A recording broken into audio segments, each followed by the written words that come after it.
Hey there, and welcome to my channel. My name is Dr. Jessica, and I am a naturopathic doctor and acupuncturist as well as a health coach. And I really do love to use adaptogens, especially with those clients who are dealing with stress, fatigue, overwhelm, hitting burnout, having difficulty sleeping, or difficulty thinking. In these cases, adaptogens can be a fantastic recommendation.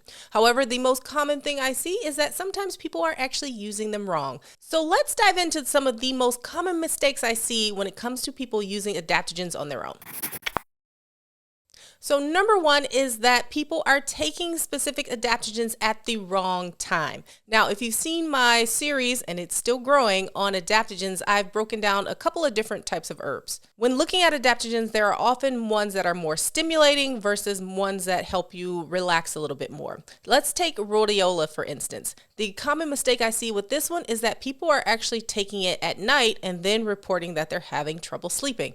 Well, it actually makes sense because rhodiola is one of our more stimulating adaptogens. So in that case, you would want to be taking that herb more in the morning, more so than at night. So knowing whether or not your herb is working more on the sympathetic or the parasympathetic part of the nervous system is really important. And this is a distinguishing factor in deciding when to take that herb.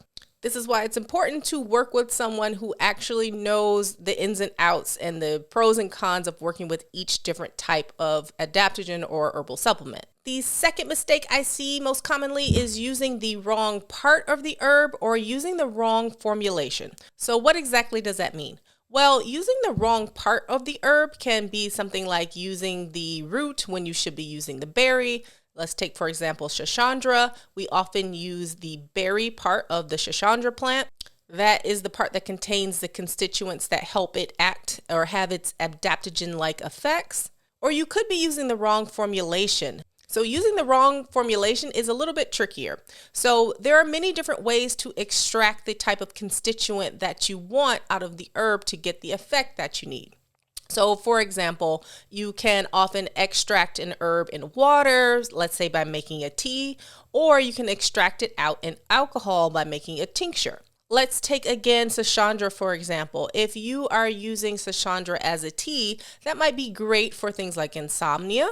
But if you're using it as a tea and trying to help with some sort of liver issue, because Shashandra has been shown to be hepatoprotective, you're using it in the wrong way. And then the extract that you actually need to help the liver is actually not going to extract out in water. It needs to be extracted out in alcohol. So knowing these differences and these ins and outs really can make the difference into whether or not that herb seems to be working for you.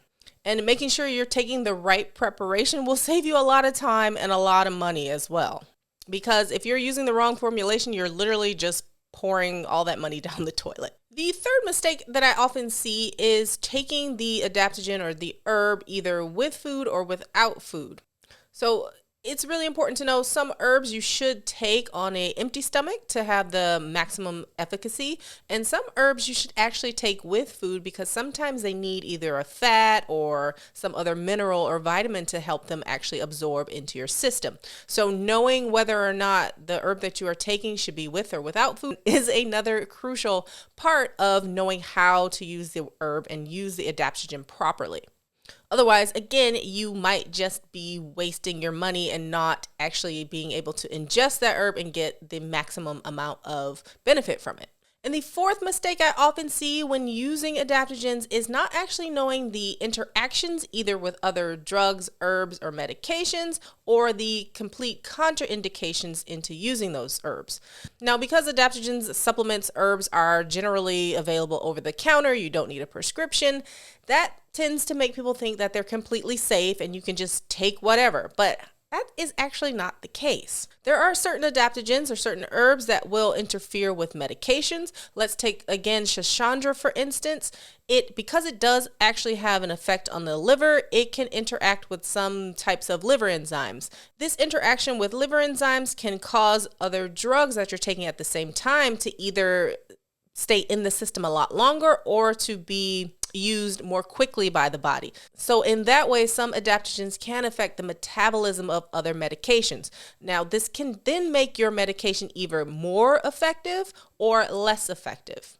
So this is a very, very important thing to know about. And then of course, with some adaptogens, there are absolute hard contraindications. The biggest one that I can most commonly think of is pregnancy. So again, always make sure that you're talking with your medical provider before you start any type of new herb or supplement. Again, I have to stress, just because it's over the counter doesn't mean that it's safe or effective or right for you. So make sure you talk with someone who actually knows these things.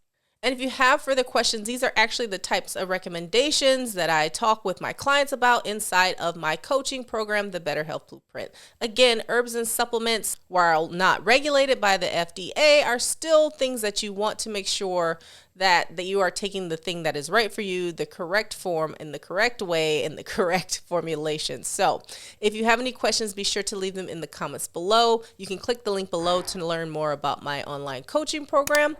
And if you enjoyed this video or learned something new, be sure to give it a thumbs up because it helps other people learn about this channel. And of course, be sure to subscribe so that you can know when I post a new video next week. Otherwise, I will see you in the next video.